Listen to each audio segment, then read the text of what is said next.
Assalamualaikum warahmatullahi wabarakatuh. Berjumpa lagi dengan saya Jadid HMC di sini, dan di kesempatan kali ini kita akan membahas ya satu tema yang sedang diangkat oleh salah satu salah satu buzzer nasional, yaitu Cokro TV, ya, Ade Armando dengan Kumaila, ya, dengan seorang wanita yang bernama Kumaila, yang saya nggak tahu kenapa belakangan ini Cokro TV yang sebelumnya hanya fokus membahas politik, ya, membahas kondisi negara, menjadi buzzer dari perpolitikan, tiba-tiba kok sekarang bahasnya agama. Saya nggak tahu apakah memang sedang beralih dari buzzer politik jadi buzzer agama. Ya, karena kita tahu yang namanya buzzer ini kan sesuai dengan yang bayar. Kalau yang bayar suruh ke A, ya mereka akan ke A. Yang bayar suruh ke Z, mereka akan ke Z. Dan sekali lagi ya, ini kita ngomong bukan asal, tapi itu pengakuan Ade Armando sendiri ya, kalau mereka tuh buzzer, ya. Mereka itu adalah buzzer dan mereka bangga dengan pekerjaan tersebut, karena menurut mereka apa salahnya gitu jadi buzzer. Ya, itu sudah disampaikan oleh Ade Armando. Dan di kesempatan ini yang kita akan soroti adalah pernyataan dia dan Kumaila yang mengatakan memang Islam itu, ya, ini pernyataan yang cukup sadis teman-teman, mengatakan bahwa di Islam itu memang diizinkan yang namanya poligami dan perbudakan. Kalau poligami kita nggak ada masalah, karena memang di Islam diizinkan yang namanya poligami, ya. Dan sebenarnya agama sebelum Islam, ya, agama para nabi terdahulu itu juga melakukan poligami. Malah yang lebih tepat adalah Islam yang memberikan aturan poligami, ya, yang menerapkan aturan poligami yang punya syarat-syarat, punya aturan-aturan. Kalau zaman dulu poligaminya itu tidak terbatas dan tanpa aturan. Sejak zaman Islam lah poligami itu ada aturan. Ini yang teman-teman harus ngerti dulu. Karena di luar sana tuh banyak framing, banyak fitnah seakan-akan Islam itulah biang keroknya poligami. Enggak. Sebelum Islam poligami sudah ada. Silakan kalian cek. Berapa banyak istri Nabi Ibrahim alaihissalam, atau Abraham ya, Salomo, ya, terus Musa, raja-raja terdahulu. Bahkan di Indonesia, kerajaan-kerajaan yang kita miliki di zaman dulu, bangsawan-bangsawannya berapa istrinya? Cina, India, silakan dicek. Jadi ini ada satu pemahaman yang salah yang terjadi di masyarakat sekarang, yang seakan-akan Islamlah yang duluan memperbolehkan poligami. Enggak, ini salah. Ya, ini teman-teman harus tanamkan ke diri kalian bahwa Islamlah yang membuat aturan poligami. Kalau zaman dulu poligami itu bebas sekali. Ya, ini yang pertama. Terus yang kita nggak terima dari pernyataan Armando dan Kumaila adalah Islam mengizinkan perbudakan.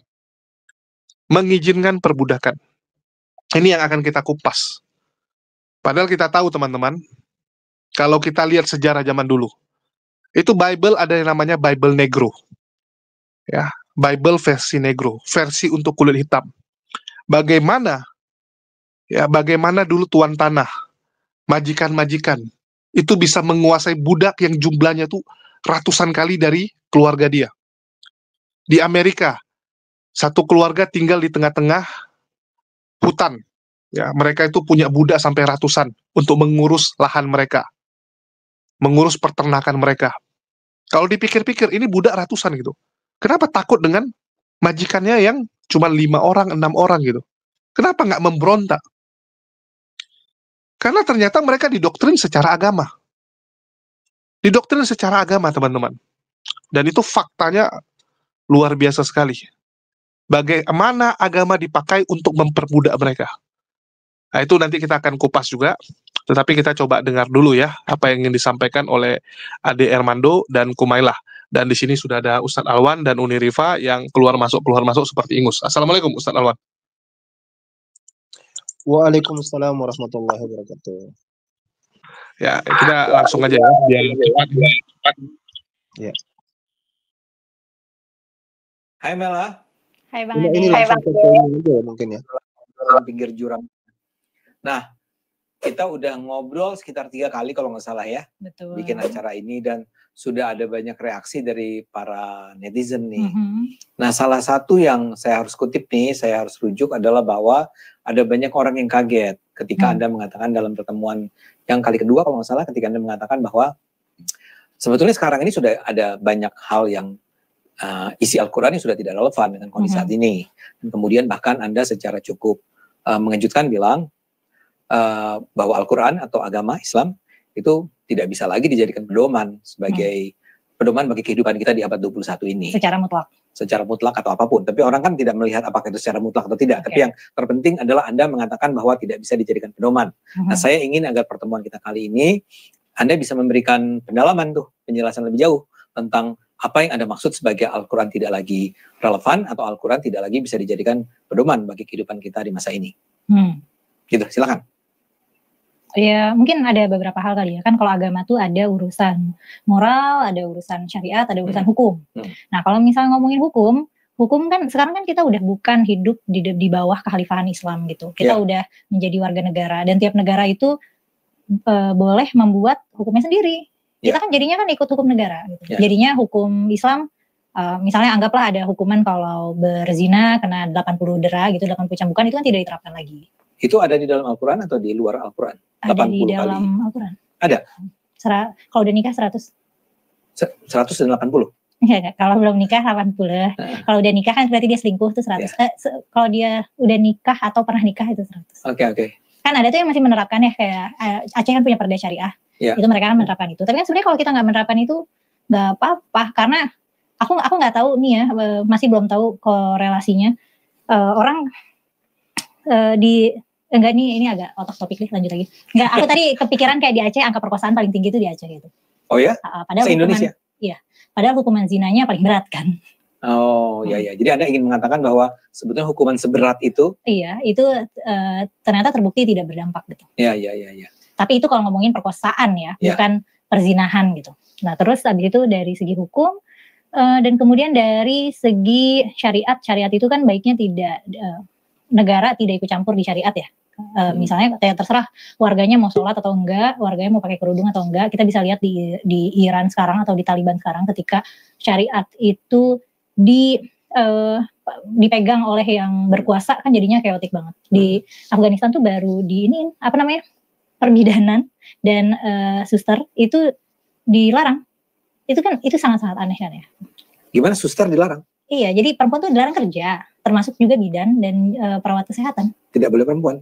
Nah, makanya aneh kan? Iya. Iya, itu sangat aneh. Nah, itu kalau dari segi syariat. Kalau dari segi moral, ini juga kita mungkin bisa harus memikirkan lagi ya, apa yang dimaksud dengan perbuatan baik dan perbuatan buruk gitu. Karena kadang-kadang perbuatan baik yang asas agama, ketika kita dekonstruksi lagi, bisa jadi itu bukan perbuatan baik gitu, tidak memberikan dampak baik bagi diri atau bagi orang lain gitu. Kayak misalnya mungkin pakai kerudung gitu.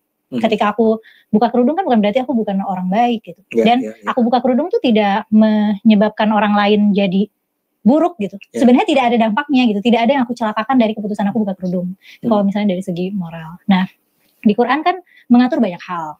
Misalnya kalau yang kita bisa anggap udah gak relevan, kemarin yang perang ya, yang kita omongin gitu. Maksudnya dalam sejarahnya kan memang Islam tuh banyak perang. Oh iya, aku pengen ngasih tahu ke teman-teman penonton yang nonton episode perang, banyak yang bilang ini Humaila nih menyampaikan tanpa nyampein ayatnya, tanpa nyampein kutipannya dari mana. Sebenarnya ayat perang di Quran tuh banyak banget, nggak banyak banget sih. Ada beberapa itu tinggal dibuka. Aku tuh emang agak segan menyampaikannya tuh, aku agak segan karena biasanya itu ayat-ayat yang disampaikan oleh ustadz-ustadz yang galak gitu. Aku nggak mau jadi bagian dari itu. Tapi mungkin aku pikirkan nanti aku bikin terpisah kali ya, episode monolog di Forbidden Question tentang bedah ayat-ayat perang gitu. Terus kalau mengenai sejarahnya gitu kan, ada yang bilang ngarang nih, mana ada Islam perang gitu. Buka aja tarikh, buku sejarah atau sirah nabawiyah, apapun, judul apapun yang ditulis siapapun, itu pasti memuat sejarah-sejarah perang, karena itu kan adalah momentum-momentum penting dalam peradaban Islam gitu. Dan itu dilakukan bahkan di masa Nabi hidup ya. Jadi itu yang masih hidup. Karena setelah Nabi hidup kan perang-perang masih berlanjut gitu. Ya, karena termasuk saya juga, Mel ya. Jadi ada orang-orang yang mempertanyakan kenapa kita harus mengatakan bahwa di dalam Islam perang itu adalah sesuatu yang dianggap diperintahkan oleh Allah. Ya, buat saya seperti yang Anda katakan kemarin kan, ya terakhir kita ketemu, ya memang ada perintahnya. Iya. Kalimat itu kalimat perangilah kan. Jadi emang disuruh berperang. Dan kemudian itu memang dilakukan oleh Nabi Muhammad. Betul. Menganggap Nabi Muhammad ini kita nonton sampai selesai gimana? Maksudnya lebih fokus Maksud saya gini, bagian topik yang mananya aja yang mau dibahas, soalnya gini ya. Saya tanggapi dulu nih sebelum kejauhan kita mendengarkan, jatuhnya kita kayak ngedengarin orang jahil ngomong itu sakit telinga saya.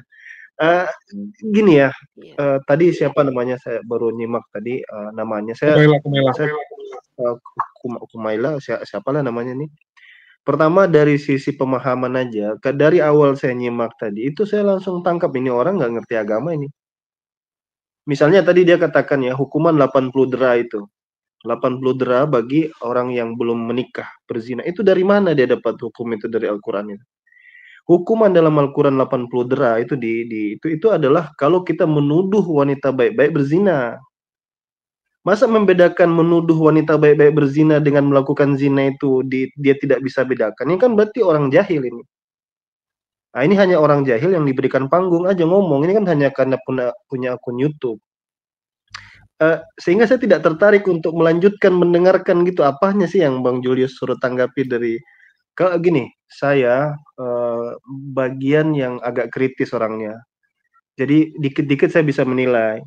Ini orang ini punya ndak pemahaman ilmu tentang ini? Ngerti nggak nih? Ini siapa ini masalahnya?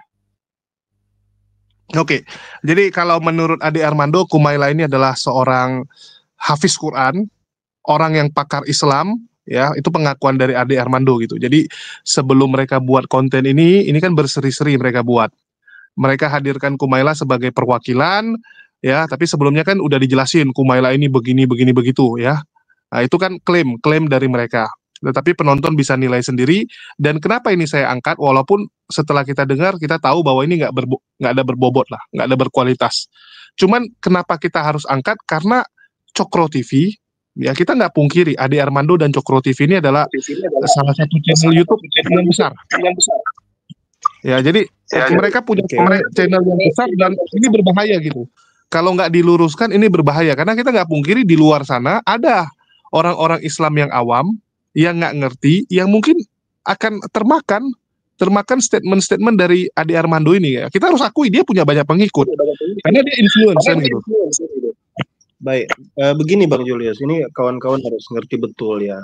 Dan saya pernah kayaknya dulu ngangkat ini di dalam channel saya tentang Cokro TV itu apa, siapa orang di balik belakang Cokro TV. Kalau banyak orang tidak tahu, biar saya jelaskan ulang. Jaringan Islam liberal di Utan Kayu sana, mereka punya kumpulan orang-orang yang ya berpikiran nyeleneh. Jadi dulu namanya dulu ada sosok dari Mesir dulu namanya Nasr Hamid Abu Zaid, itu terpengaruh dengan cara menerjemahkan Bible yang dikenal dengan hermeneutik. Jadi dia harus ikuti kontekstual. Misalnya zaman dulu itu begini, zaman sekarang udah nggak bisa applicable lagi. Jadi memang itu model hermeneutik yang di copy paste dari pandangan orang Kristen. Nasr Hamid Abu Zaid, bisa di searching. Nah, banyak orang yang terpengaruh dengan pikiran Nasr Hamid Abu Zaid sampai di Indonesia. Sebut saja misalnya Ulil Absar Abdullah, Nong Mahmada, dan banyak yang lain-lain. Itu mereka kumpulnya di sana, Utan Kayu. Nah, ketika mereka ini berkumpul, mereka kemudian bergabung di satu gelombang. Dulu masih gabung ya dulu ya. Mereka tuh dulu satu gabungan dulu. Sekarang mereka sudah terpecah kan, karena Nong Mahmada kan sudah nggak ada di mana. Ini yang saya tahu ya. Terus muncul mereka kekurangan figur kayaknya, maka dimunculkanlah orang ini. Orang terus terang nggak saya kenal nih. Saya tahu ya Muqsid Al-Ghazali, nama-nama yang tersohor ya. Kalau Syaukani itu kayaknya saya kenal tuh. Tapi kalau yang ini nih orang baru, ini anak baru, mungkin dia diangkat karena mungkin nggak tahu mereka mau bikin konten apa. Ya ujung-ujungnya bahas masalah agama. Masalahnya adalah kita ini, tapi saya pikir orang Islam itu cerdas banget, bisa melihat ini siapa, apa kapasitas dia membahas agama misalnya. Kita uji dulu kapasitasnya. Kalau dia tidak capable, ngapain ditanggapi serius? Jadi poin pentingnya dulu ngapain ditanggapi serius. Tapi karena ini permintaan Bang Julius, oke, kita tanggapi apa yang mau dia sampaikan. Nanti kita dengar. Tapi ingat ya, dari tadi saja udah salah dia tuh. Oke, lanjut silakan. Ya, oke, ya itulah saya bilang kalau kita yang ngerti Islam mungkin gampang, Ustadz. Cuman kan kita nggak pungkiri di luar sana banyak itu yang termakan. Apalagi bisa dibilang Ade Armando ini punya pendukung sendiri gitu ya. Dia salah satu buzzer tersukses di Indonesia kalau kita bilang. Cuman yang kita agak bingung ini dari politik kok jadi nyasar ke agama kan gitu kan. Ada tujuan apa gitu agama dibahas gitu.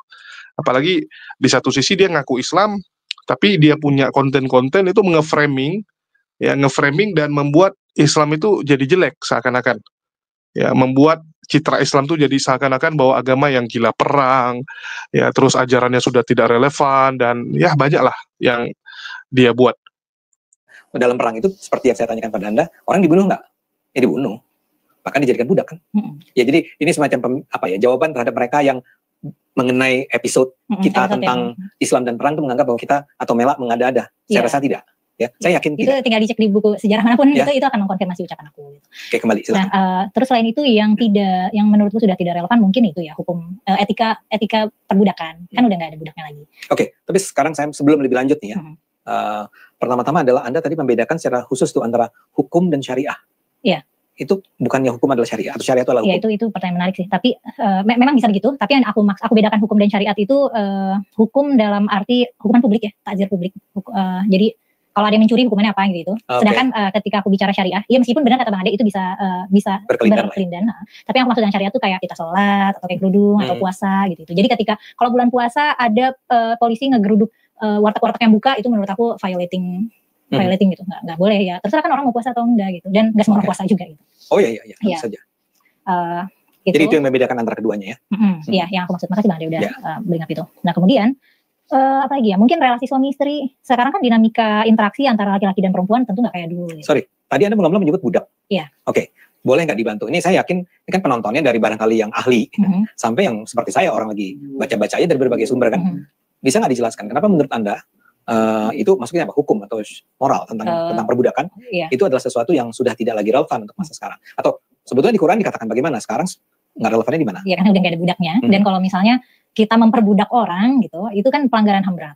Sekarang. Saya mau tanya, memang di dalam Quran tidak ada? Tidak ada apa? Pelarangan terhadap perbudakan? Pelarangan terhadap perbudakan nggak ada, tapi membebaskan budak adalah perbuatan baik ada. Jadi memang dikampanyekan untuk kalau kamu punya budak, betapa baiknya kalau misalnya dibebaskan. Atau kita misalnya membeli budak untuk kita bebaskan gitu. Jadi ada penalti-penalti syariat yang kita tuh bisa menebus pelanggarannya dengan membebaskan budak. Kalau dulu itu opsi. Kan misalnya ada kan Bang Ade mungkin pernah dengar kalau misalnya kita ngebatalin puasa, kita bayar fidyah gitu, ngasih makan orang yang butuh. Nah, itu opsi lainnya selain memberi makan orang yang butuh, kita juga bisa membebaskan budak, opsi saat itu gitu. Tapi dengan kata lain bahwa sebenarnya Islam tidak pernah melarang perbudakan. Tidak, tapi aku sempat mikirin itu juga gitu ya, kalau misalnya sangat menjunjung tinggi kemanusiaan, kenapa tidak dilarang right away gitu? Kenapa tidak dikampanyekan ini bebaskan semua budak gitu? Bisa jadi mungkin karena takut ekonomi kolaps ya, karena kan perekonomian itu berjalan dengan tenaga budak yang tidak dibayar. Waktu itu kan maka kan kota dagang dan yang karyawan-karyawan itu kan budak dan budak itu kan dari gaji gitu. Jadi kalau misalnya mungkin Islam tiba-tiba ini perbudakan dilarang gitu, pasti resistensinya bukan cuma yang dari agama lain tapi dari pengusaha-pengusaha yang berkuasa mungkin ya. Ini aku berusaha memahami making sense dari kenapa waktu itu tidak dilarang. Tapi kan artinya kita tiba pada kesimpulan bahwa aturan-aturan di dalam Quran itu sendiri ya itu sangat bergantung kepada kondisi di waktu ini. Anda sudah mengatakan kontekstualisasi, misalnya soal perang ya, bahwa perang dalam keadaan tertentu bahkan diminta untuk dilakukan ya. Tapi overall sebetulnya semangatnya adalah damai kan? Iya. Ya. Nah sekarang soal perbudakan. Jadi kita harus jelas nih buat penonton juga harus jelas bahwa Islam tidak pernah melarang perbudakan. Ya. Tidak, ya. Dan kemudian betulkah dikatakan bahwa di dalam Islam itu ada ayat-ayat di dalam Quran ada ayat-ayat yang mengatakan bahwa pria-pria ini bisa meniduri budak-budak perempuannya? Iya bisa. Itu salah satu kegunaan budak. Bisa dipakai. Bisa dipakai. Cuman mungkin ini ya. Jadi perbudakan itu bukan ditegakkan oleh Islam gitu. Jadi maksudnya norma itu udah ada dari udah lama banget. Ketika Islam lahir dia sudah ada dan memang sudah berlaku gitu. Dan memang budak itu boleh digauli secara seksual dan itu memang diatur dalam fikih itu. Jadi kalau misalnya punya budak ya boleh digauli dan boleh dihamili juga boleh. Dan anaknya menjadi anak dia. Anaknya jadi tuan tapi anaknya nggak bakal jadi budak. Tidak jadi budak ya. Tapi artinya dan kata lain penonton harus tahu ya, kita semua harus tahu nih. Kalau di dalam Islam ini isunya bukan cuma soal poligami nih. Tapi bahkan sebetulnya kalau saja di saat ini masih ada budak itu bisa memang digauli oleh majikan. Saya mau tanya, apakah menurut Anda apa yang terjadi di Saudi? Kan kita sering mendengar bagaimana tenaga kerja Indonesia yang berangkat ke sana kemudian digauli oleh majikannya, oleh majikan dalam artian orang yang menggajinya. Itu berkorelasi nggak ya? Aku nggak tahu, aku nggak bisa menyebutkan itu korelatif, tapi aku akan nyebutnya itu tempat yang nggak aman sih buat perempuan bekerja. Saudi ya. Kenapa? Oke, mungkin kita tanggapi langsung ya. Jadi ada beberapa pernyataannya yang saya bilang itu menjurus ke framing dan jatuhnya fitnah.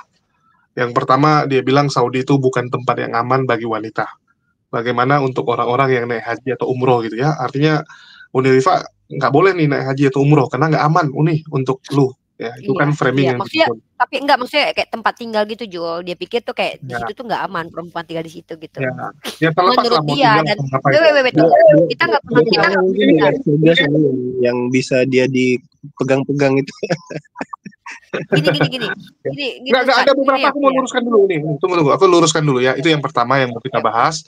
Terus kita juga mendengar ya bahwa seakan-akan Islam itu mengikuti dengan kondisi. Kayak contoh dia bilang, kenapa Islam tidak melepaskan perbudakan? Oh, itu karena waktu itu kalau perbudakan dihilangkan, ekonomi bakal kolaps.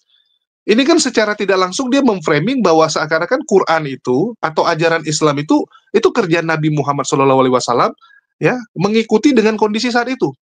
Padahal jelas kalau di Islam ya, kalau Allah suruh hilangkan, hilang.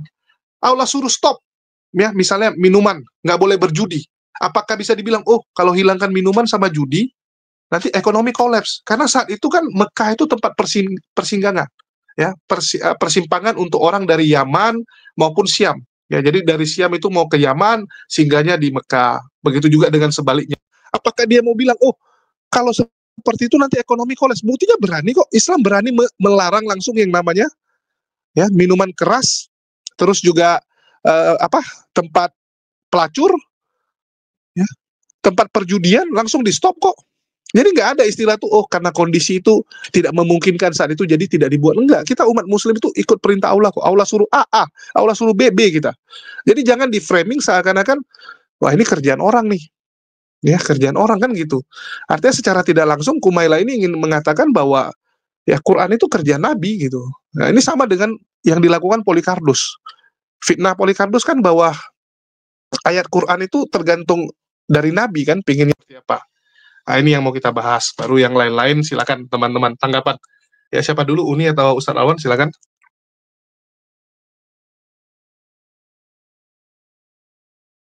Ya mungkin Ustadz Awan dulu, silakan. Uni mungkin lagi ada kegiatan. Uni mana?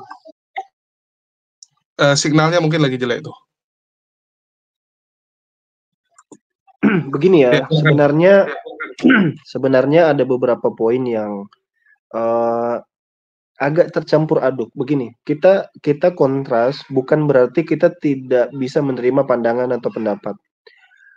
Bahwa begini, kalau dikatakan tadi bahwa Islam tidak mengharamkan perbudakan, itu berarti dia tidak memahami konteks pengharaman di dalam Islam atau konteks perlawanan ya. Kalau kita bahasa pengharaman itu terlalu hitam putih dan terlalu fikih, kasih saja istilah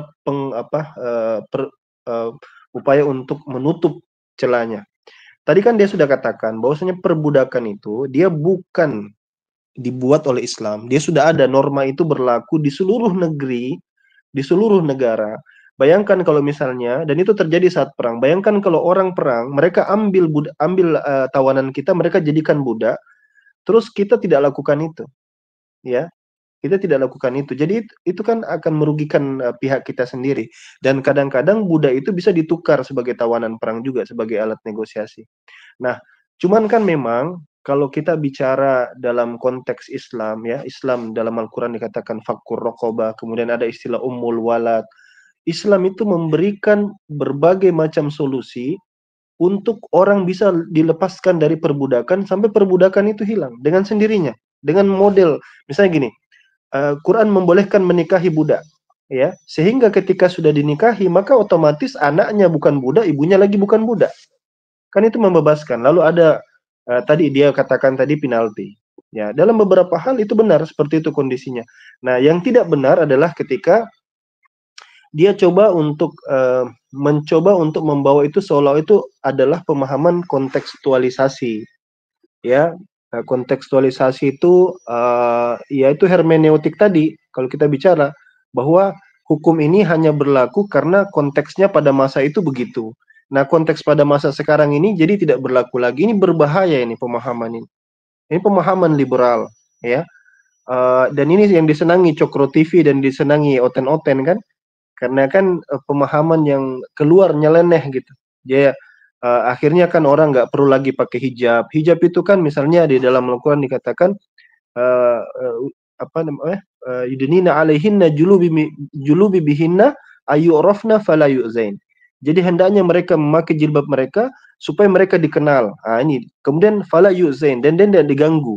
Nah, mereka kemudian pakai istilah ini, berarti karena kita sudah tidak diganggu meskipun kita tidak berjilbab, ya berarti kan tidak mesti pakai jilbab. Nah, ini pemahaman yang nauzubillahi min zalik, ya. Ini pemahaman yang dangkal sebenarnya dan sangat terpengaruh oleh paham liberal tadi. Kalau ringkasnya begini, Bang Julius dan mungkin kawan-kawan yang menyimak, namanya orang ya mencari pembenaran itu bisa dilakukan dengan berbagai macam cara. Bahkan ada orang yang bisa melegalkan hubungan, maaf ya, itu tadi lagi bete dengan dalil agama. Ya, misalnya ini, dan ini sangat membuka celah. Dulu pernah, kalau tidak salah di dalam Islam itu, kalau tidak salah namanya irsyad manji, ya. Pernah dengar ya, Bang Julius? Belum. Coba dilihat, kalau saya nggak salah namanya irsyad manji, itu orang Kanada. Dia bikin Quran versi yang mendukung tadi itu tadi. Ini satu kelompok mereka semua ini. Mereka satu kelompok. Jadi bagi kita yang sudah tahu gerak-gerik mereka itu bukan hal yang aneh. Ya, mereka ini orang nyeleneh, memang mereka ini punya satu kelompok, punya satu golongan, dan dari mereka lah istilah kadrun itu muncul. Jadi ini bergabung kelompok Syiah di dalamnya, kelompok liberal di dalamnya. Mereka ini satu kufu, satu golongan, dan ya kita harus menjaga diri kita dari sikap-sikap apa namanya, bergampangan, enteng-entengan terhadap syariat dan segala macam seperti itu. Oke. Ya, mungkin dari Uni Rifa sudah bisa ada tanggapan, Uni? Udah di Jul, itu suaranya double, Jul. Iya, udah masuk, silakan. Oke, bismillahirrahmanirrahim. Sekarang gantian. Kemarin sebenarnya aku udah tanggapin ini sendiri terkait tentang statement si Kumaila mengatakan bahwa Al-Quran itu bukanlah pedoman sepanjang masa bagi si Kumaila sendiri. Sebenarnya gini ya, membedakan antara orang yang menafikan dan orang yang kufur itu sebenarnya beda-beda tipis ya. Cuman aku lagi nggak bahas si Kumaila, itu personal dia. Cuman Jul mungkin Ustadz sedikit ya, karena kita bicara di publik, aku cuma pengen berbagi ayat bahwa ada dalam Al-Quran itu kurang lebih seperti ini nih ya. Kalau kita lihat dalam surah Al-Baqarah ayat 200 ayat kedua nih, aku lebih senang bahas ini nih ya. Kalau aku baca ya kan, surah Al-Quran, surah Al-Baqarah ayat kedua ini, bismillahirrahmanirrahim, kata Allah, zalikal kitabul la raiba fi hudal lil muttaqin. Kitab Al-Quran ini tidak ada keraguan padanya, petunjuk bagi mereka yang bertakwa. Jadi memang Jul, tidak semua orang akan menjadikan Al-Quran sebagai petunjuk bagi kehidupannya. Dan Al-Quran ini akan menjadi petunjuk bagi orang bertakwa.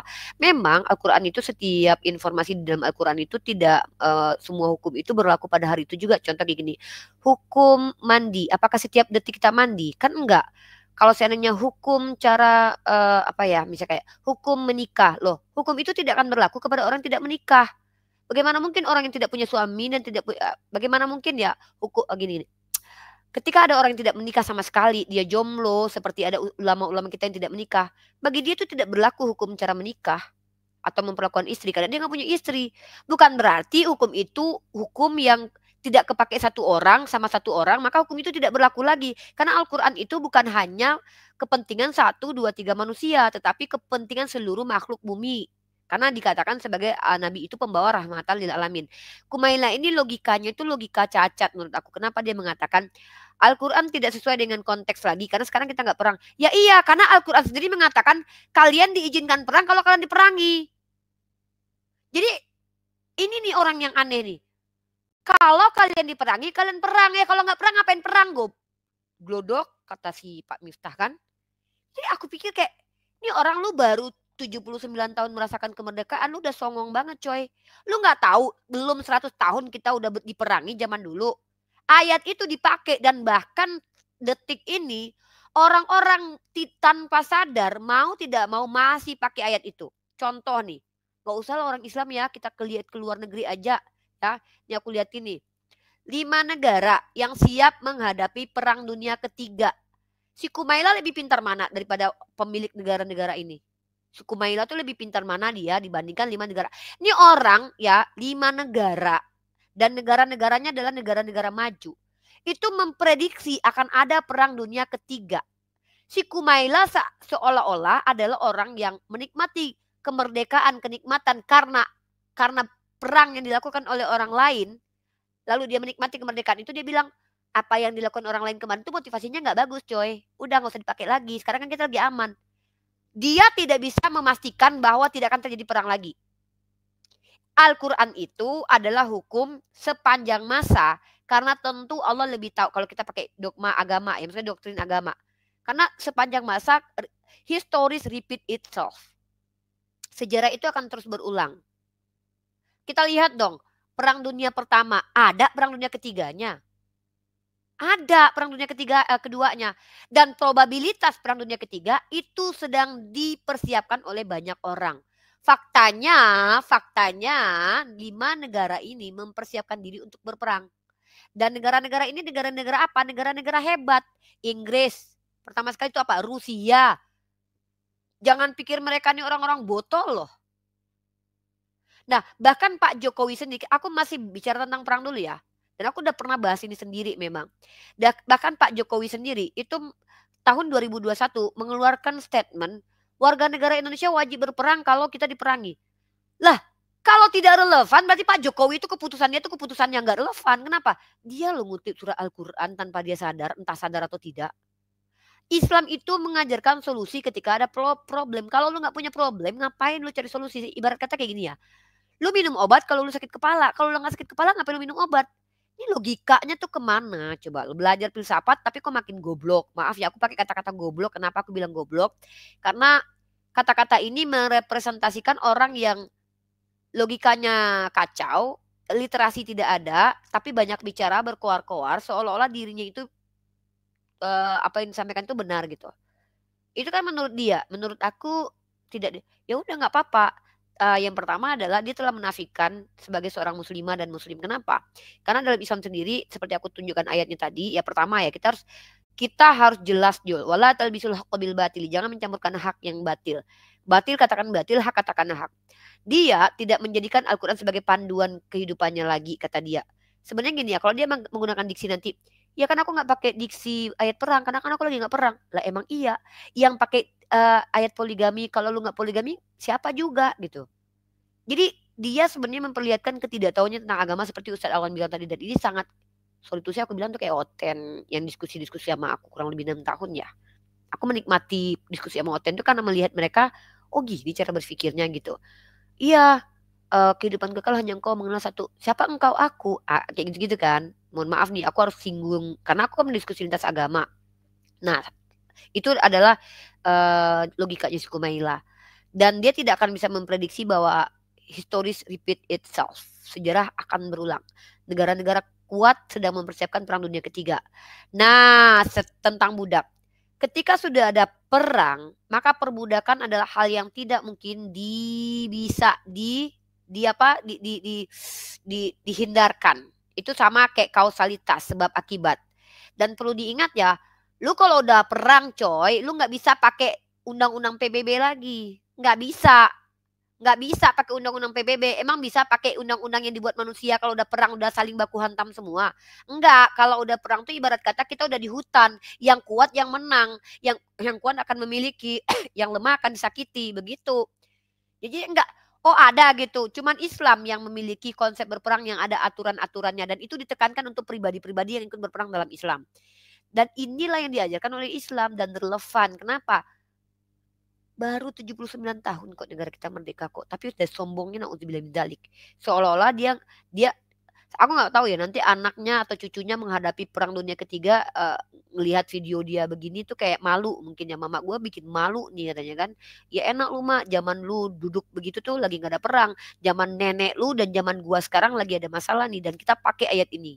wajib. Karena kalau tidak ada kewajiban dibebankan kepada setiap pribadi untuk berperang, maka motivasi berperang itu banyak orang yang tidak akan termotivasi gitu. Kayak kalau seandainya kita tidak dijanjikan surga dan neraka, maka motivasi beragama tuh akan sedikit gitu. Maksudnya orang tidak akan termotivasi karena motivasi itu memang perlu ada. Makanya ada motivator.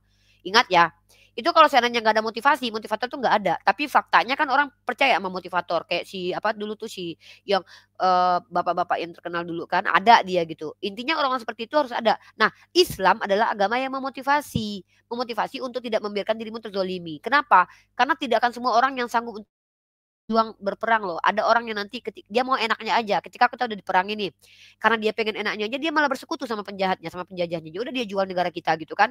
Tapi di Islam itu diatur bahwa kamu wajib berperang. Bahkan kamu berdosa kalau meninggalkan medan perang karena kamu melindungi banyak orang. Justru kamu akan berdosa besar karena sahabat ada yang meninggalkan perang alasannya belum dikemukakan, nanti baru diampuni sama Allah dosanya. Artinya ini berkaitan bukan hanya tentang kehidupan hari ini saja, karena kita orang beragama percaya ada kehidupan setelah mati. Hukum ini akan sangkut pautnya nanti dengan kematian, setelah kematian. Nah, si Kumaila ini aku pikir kayak lu ngaku beragama, tapi lu nggak percaya dengan apa yang sekalian aja lah jadi, maksudnya kenapa nggak jujur aja jadi ateis gitu kan, minimal jadi kayak kafir gitu, atau ya udah ngapain lagi beragama Islam kalau tidak percaya kepada Al-Quran kan gitu. Kenapa harus takut dimusuhi, takut kehilangan subscriber dari umat Islam. Lebih nyaman mengaku sebagai Islam tapi menjelek-jelekan Islam. Kenapa? Biar orang yang benci ke Islam lebih tetap ini, biar kami juga nggak terlalu bisa frontal ke kamu karena kamu masih ngaku Islam gitu.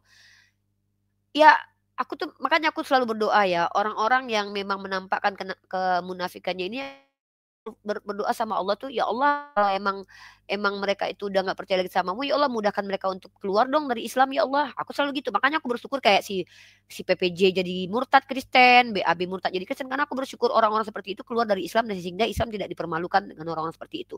Sama kayak gini nih si Kumaila. Bicara tapi data nggak pernah dibawa, lalu dia suruh ya lihat aja dong kan perang banyak. Gini, ini aku kasih analogi satu nih atau ilustrasi lah istilahnya. Kalau kita bicara membunuh, diksi itu diksi negatif. Orang akan berpikir, wah terjadi pembunuhan. Tapi masalah pembunuhan itu emang sesuatu yang buruk. Tapi apakah kalian tahu? Ternyata pembunuhan itu terjadi ketika ada seorang perempuan yang sedang membela dirinya karena dia sedang diperkosa. Maka dia membela dirinya membunuh para pemerkosanya. Nah itu tetap pembunuhan. Nah jadi ini yang tidak dibuka sama si Kumaila, tapi dia mengambil mengeneralisir agar ini yang disebut dengan framing tadi. Ya, Islam adalah agama perang. Kalau kita iakan, maka kita akan terjebak di diksi ini bahwa perang itu adalah sesuatu yang negatif. Padahal itu Kumaila nggak bisa pakai tank top kalau kita nggak perang. Ya, itu Pangeran Diponegoro, siapa Cut Nyadin, itu mereka bergelar pahlawan loh, by the way, mereka panglima perang loh. So what dengan kata perang? Bukankah kita bisa ketawa sekarang ini karena ada peperangan? Karena ada pembelaan terhadap diri kita dengan cara berperang.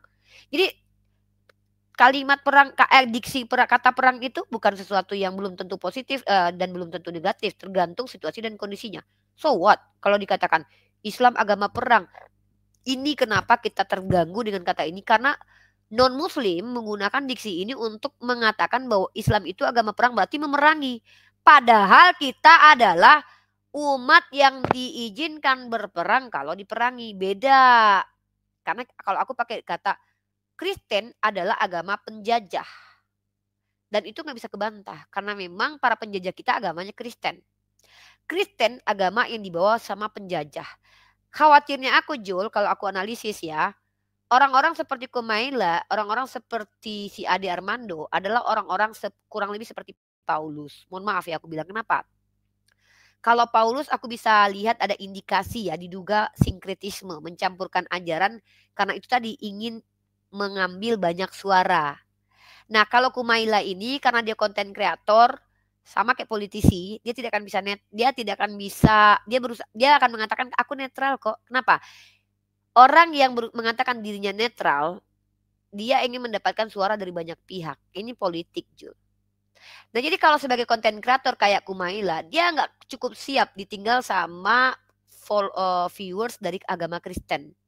Dia juga tidak akan mau namanya konten kreator, pasti ingin banyak yang nonton. Kalau perlu tuh kayak semua di berbagai macam kalangan. Dia nggak akan bisa mendapatkan suara semua kalangan kalau dia berpihak ke satu kalangan. Nah, yang aku lihat,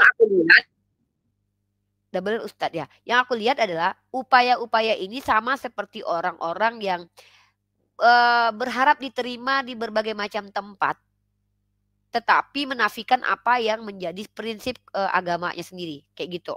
Itu menurut analisis aku ya. Ini kan dugaan aku gitu, JIL atau jaringan Islam liberal, orang yang merasa. Ya Ustadz Alwan mungkin ada yang sampaikan Ustadz Alwan. Izin saya memotong karena saya di sini menjelang asar, mungkin setelah ini saya turun ya. Izin ya, minta maaf, minta waktunya dikit nih ya. Begini. Jadi harus memang dipahami betul ya dari mana orang itu berbicara, siapa. Jadi ada pepatah Arab yang mengatakan orang itu tidak jauh dari siapa yang berada dia dekat dengannya gitu kan. Jadi kita lihat dia duduk dengan siapa, dia berbicara dengan siapa. Kalau saya perhatikan ya gini, mereka di Cokro TV, tapi sekarang udah terpecah ya. Jadi saya harus perulang ini, pertegas itu sudah pecah. Sehingga mungkin yang dimunculkan sosok yang sebenarnya menurut saya ini agak sedikit tidak aneh, tetapi maksud saya levelnya yang agak lebih di bawah ya. Tidak aneh tapi levelnya di bawah. Setahu saya Ulil Absar Abdallah sebagai salah satu orang yang bertanggung jawab itu juga sudah tidak ngurusin ini. Dia sekarang lagi sibuk membahas kitab daripada Imamul Ghazali. Padahal dia pentolannya pada masa itu. Siapa? Ulil Absar Abdallah, termasuk pentolan jaringan Islam liberal. Nah, mereka semua ini belajar dari Nasr Hamid Abu Zaid. Ini harus dipahami betul nih. Jadi Nasr Hamid Abu Zaid ini punya cara untuk mendesakralisasi Quran. Dia pingin gini, karena kan dia belajar dari Barat ya. Harus tahu ya, dia orang Mesir, dia belajar dari Barat. Hermeneutik. Jadi dia punya buku itu. Kalau nggak salah itu isinya tentang hermeneutik bukunya itu ya, lupa judulnya. Jadi dia punya buku berjudul tentang hermeneutik. Nah, dari hermeneutik itulah dia kemudian dapat bisa kita katakan semacam cara memahami contoh poligami ya. Misalnya kita bicara tentang poligami, dia berpikir bahwasanya poligami itu tidak lagi dibolehkan. Dia berpikir poligami itu haram hukumnya. Karena dia menggunakan konteks hermeneutik tadi bahwa masa dulu itu konteksnya pra-Islam dan masa Islam itu suatu konteks yang harus dibedakan gitu. Jadi di masa pra-Islam itu juga harus lihat konteksnya.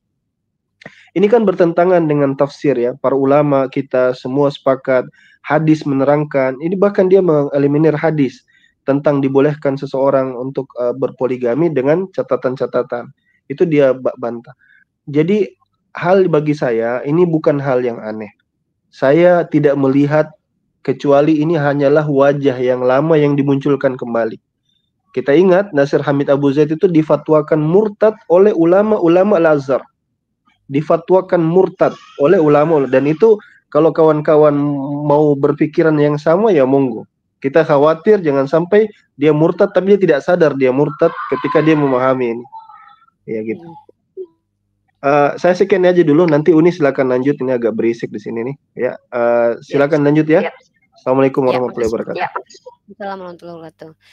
Ya, aku kalau bicara tentang konteks yang si Kumaila bilang bahwa tidak dipakai sekarang ayat itu karena kita lagi nggak perang, itu memang seperti itu. Karena Islam itu kan Al-Qur'annya bukan cuma ayat itu, dan ayat itu bisa digunakan suatu saat kalau terjadi permasalahannya. Sama kayak ya kita bilang begini ya, lu nyetok obat ya, ini ada obat misalnya obat di rumah, ini obat sakit kepala.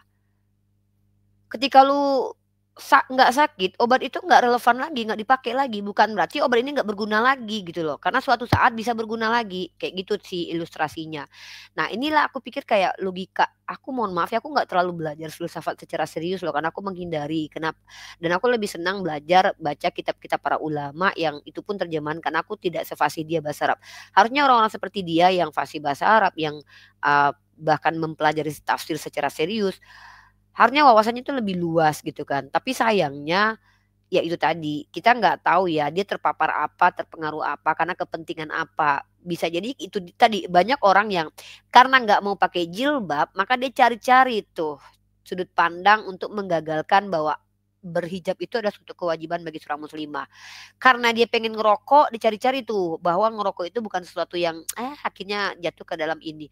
Karena memang keinginan hawa nafsunya, lalu dia mencari-carikan ayat. Kayak ada juga kan kemarin yang LGBT kemudian mengais-ngais dalam ayat. Ini yang aku bilang orang-orang yang sebenarnya adalah orang-orang yang sebenarnya tidak berbahaya ya, karena umat Islam itu nggak sebodoh itu. Cuman karena kita di sosial media, kita khawatirnya adalah anak-anak kita akan melihat ini sholat nanti oh iya bener ya, agama Islam agama perang, buktinya kok itu perang-perang. Ya tapi kan yang bilang perang dalam artian negatif siapa? Tapi justru positif, itu membela diri dari kejahatan, dan itu juga perang kan. Nah ini yang coba dilakukan sama si Cokro TV itu, yaitu tadi nge-framing. Nah jadi bahkan kalau kita bicara tentang ayat perbudakan, agama Islam lah agama satu-satunya yang berupaya untuk menghentikan perbudakan dengan jalan apa? Dimerdekakan dan juga dinikahi. Lah kenapa tidak dilarang? Sekarang gini, nih aku kasih ilustrasi lagi nih. Terjadi perang Rusia, Inggris, Amerika, perang dunia ketiga. Tiba-tiba ada seorang anak yang dijual. Ya, ini anak Kristen dijual sama karena aku kaya, duitku banyak, misalnya aku lihat tuh anak, karena itu anak hasil tangkapan misalnya. Karena udah perang, udah jatuh perang nih. Nauzubillah min dzalik, walaupun kita nggak bisa menutup kemungkinan itu terjadi kan. Jadi karena sudah perang nih orang diambil tuh dijualin gitu kan. Karena aku sebagai seorang muslimah aku tahu ada budak. Ayat dalam Al-Quran itu bisa aku pakai apa? Aku beli dia jadi budak kemudian aku merdekakan. Itu ajaran Islam itu sebenarnya. Gitu loh. Kenapa? Kalau kita sambungkan terjadi perang dunia yang mayoritasnya umat Kristiani. Bahaya kalian umat Islam. Si Kumaila ini bahaya loh. Kenapa? Kalau si Kumaila nanti ketangkap diperangi ya kan. Terus cewek lagi kan dijadikan budak sama Oten. Mohon maaf ya, di Kristen itu tidak ada larangan perbudakan juga, karena bahkan nih aku kasih tahu nih. Nih ya. Bahkan ini nih. Oke. Hamba-hamba patuhlah pada majikan. Nah, ini sebenarnya kan kata budak, cuman dikasih kayak kata hamba. Dalam 1 Petrus pasal 2 nomor 18, kita buka di sini nih. Kenapa sih Uniriva selalu bahas Kristen mulu? Ya, kan kita bicara kalau perang nanti ada Islam, ada Kristen, mayoritasnya Kristen. Inggris, Rusia, negara-negara besar orang Kristen. Lah nanti kita tanya, di Kristen ada tidak larangan perbudakan? Secara agama nggak ada, memang nggak ada. Nah kita lihat nih contoh. Kalau mereka pakai ayat ini gimana coba? Nih, kalau mereka pakai ayat ini. Hai kamu hamba-hamba, tunduklah dengan penuh ketakutan kepada Tuhanmu, bukan saja kepada yang baik dan peramah, tapi juga kepada yang bengis. Nah ini gimana? Jadi kalau si Kumaila, dan nanti orang Kristen, ini ilustrasinya, kalau lu ketangkap sama orang, kita kan nggak tahu nih, kamu harus ikuti ayat ini. Wah kamu bukan Kristen, nggak bisa. Justru di Islam, ketika kamu jadi budak, ada si Rasmi jadi budak, misalkan jadi dijual sama orang Rusia kan. Indonesia udah kalah, Rusia udah menang. Si Rasmi dijual sama orang Rusia. Kebetulan aku yang bisa beli, karena aku dilindungi di Arab, misalkan duit aku banyak. Aku beli Rasmi. Maka ayat-ayat di Al-Quran itulah yang nyuruh, kenapa kalau dihentikan nanti perbudakan, aku nggak bisa beli si Rasmi nanti. Si Rasmi lagi dijual sama orang Rusia. Ini logika loh kayak gitu. Si Rasmi ditenteng-tenteng sama orang Rusia kan, dia dijual misalnya. Rasmi 3.000 gitu kan. Karena aku duitku banyak. Kalau seandainya aku nggak boleh perbudakan, aku nggak bisa beli Rasmi lah. Sementara nggak bisa, orang Rusia mau jual dia. Nah artinya tidak berdosa, aku beli si Rasmi jadi budak. Nah bisa aku pekerjakan, bisa juga aku merdekakan gitu. Ini loh Islam itu sesuai dengan apa ya, aduh ya Allah baru aja 79 merdeka udah songongnya minta ampun gitu kan, belum juga 100 tahun ya kan. Dan kembalilah dengan istilah historis repeat itself. Ingat perang dunia pertama ada, perang dunia ketiga ada, dan tidak menutup kemungkinan ada perang dunia ketiga. Jadi jangan banyak cerita lah kalau belum menjalani hidup 300 tahun, dan jangan pernah banyak cerita kalau tidak kembali ke zaman 79 tahun lalu di mana keluarga nenek moyang kita tuh dengan berperang kita bisa mendapatkan kebahagiaan saat sekarang ini. Nah, jadi itu sih kalau dari logika cara aku menanggapi si Kumaila ini. Dan lagi pula teman-teman, seseorang yang mengaku hafal Al-Quran ketika itu lebih berbahaya, lebih ngeri dalam Islam. Hafiz Quran yang tidak bermanfaat Al-Quran kepadanya, itu justru lebih dulu dimasukkan ke neraka. By the way, apa Kumail harus memikirkan neraka? Enggak, pikirkan aja hidupnya yang sekarang ini kan begitu. Karena belum tentu dia juga percaya sama neraka kan, karena dia bilang dia nggak percaya sama yang goib. Kalau dia tidak percaya kepada yang goib, pada dasarnya dia nggak percaya sama Allah. Tahu nggak Jul? Konten dia nggak percaya goib. Udah tahu. Nah, sementara Allah itu goib. Jadi intinya secara tidak langsung dia telah menafikan keberadaan Allah yang goib, keberadaan malaikat yang goib, dan keberadaan ruh. Nah, jadi orang sebenarnya masih ya mungkin kita hanya tunggu waktu dia berani untuk mengungkapkan dirinya untuk keluar Islam. Justru kemarin aku lihat salah satu komen Kristen bilang, ini Mbak ini sebenarnya udah percaya agamanya sesat tapi nggak mau keluar. Nah, aku bilang gini, si Kumaila itu hanya menunggu waktu aja. Aku berharap aku menjadi saksi mata ketika dia mengikrarkan keluar dari Islam. Kenapa? Biar aku tahu bahwa maha benar Allah dengan segala firman-Nya gitu. Itu aja. Jadi kalau aku mah justru aku bangga kalau ada orang-orang yang jahil itu keluar dari agama Islam, tidak berada lagi di Islam. Kenapa? Ya aku tidak akan membatasi lagi. Kalau dia masih Islam kan aku berdosa mengkafirkan dia kan. Ya kan, takutnya dia masih percaya Islam tapi ya karena keluarga bla bla kan orang-orang yang ya tahu sendirilah kan. Atau itu tadi dengan masih label Islam dia tidak akan kehilangan subscribernya dari agama Islam. Dengan menyerang Islam dia juga akan dapat subscriber dari yang non Islam, bukan dari pembenci Islam. Wallahualam bisa opsi, aku analisa aja dari sisi kreator gitu. Kalau aku jelas, aku nggak peduli penontonku mau Hindu, Buddha, Kristen, Islam kayak tetap kontenku tidak akan pernah bisa objektif tentang akidah. Nggak bisa objektif tentang akidah. Kalau aku bilang akidah aku itu ya sama seperti akidah Kristen benar, berarti aku pengkhianat agamaku. Setiap orang beragama berhak mengatakan agamanya paling benar. Tapi kalau aku bilang semua agama benar, aku pengkhianat agamaku sendiri. Nggak bisa. Kalau aku bilang agama orang lain juga benar, ngapain aku jadi Islam coba? Itu namanya kan menipu diri sendiri dan menipu orang lain gitu. Dan itu nggak boleh dalam Islam. Nah, apakah tidak boleh menggunakan kata-kata keras kayak kata goblok? Sebenarnya boleh ya. Aku bilang gini ya, ingat ya, ini harus dipahami nih. Mengatakan orang goblok itu sah. Tapi mengatakan orang yang nggak goblok-goblok itu baru nggak boleh. Gitu ya. Nah, kegoblokan itu apa? Kejahilan itu apa? Orang yang tidak memiliki literatur, tidak menunjukkan literaturnya, tidak menjelaskan, tidak secara etimologi, terminologi dan tidak paham dengan apa yang diucapkan, itu banyak bicara tuh ya termasuk jahil gitu loh. Apalagi tidak bersandar kepada pendapat para scholar. Tahu nggak istilah dogma? Dogma itu adalah pendapat yang mapan, yang ditanamkan dan dianggap benar oleh sebagian orang. Dan itu terjadi dulu di zaman orang Yunani di mana para filsuf itu mengeluarkan pendapat-pendapat atau statement kayak pada mulanya firman-firman itu dianggap benar. Dan itu adalah dogma. Jadi kita nggak bisa lagi mengkritisi pendapat. Nah sementara kalau kalian percaya kepada pendapat-pendapat manusia, itu adalah kalian umat dogmatis. Sementara Islam, Al-Quran bukan pendapat Nabi Muhammad. Wah, mengatakan Al-Quran bukan pendapat Nabi Muhammad kan juga dogmatis ya. Buktikan aja Al-Quran dengan tantangannya. Iya kan? Kalau ini adalah bukan dari sisi Allah tentu ada kontradiksi ya. Silakan tunjukkan, gugurkan sudah statement Al-Quran. Kalau tidak terbantahkan statement Al-Quran berarti Al-Quran benar kalam Allah. Ya mudah-mudahan orang-orang munafik, orang-orang kafir yang C6 itu betul-betul diperlihatkan oleh Allah siapa sehingga umat Islam oh ya udah nggak usah didengar lagi omongan dia gitu. Yang kita khawatirkan adalah apa? Dia masih menggunakan label dia sebagai Islam dan membanggakan kehafizahannya supaya kredibilitas untuk didengarkan. Sementara dia sebenarnya bukan orang yang ilmiah lagi dalam Islam gitu. Ya mungkin gitu sih Jul yang bisa aku sampaikan. Oke, makasih Uni ya. Mungkin sekian aja dari kami karena udah kepanjangan juga. Makasih buat semuanya. Di akhir kata saya ucapkan wassalamualaikum warahmatullahi wabarakatuh. Sampai jumpa di lain kesempatan.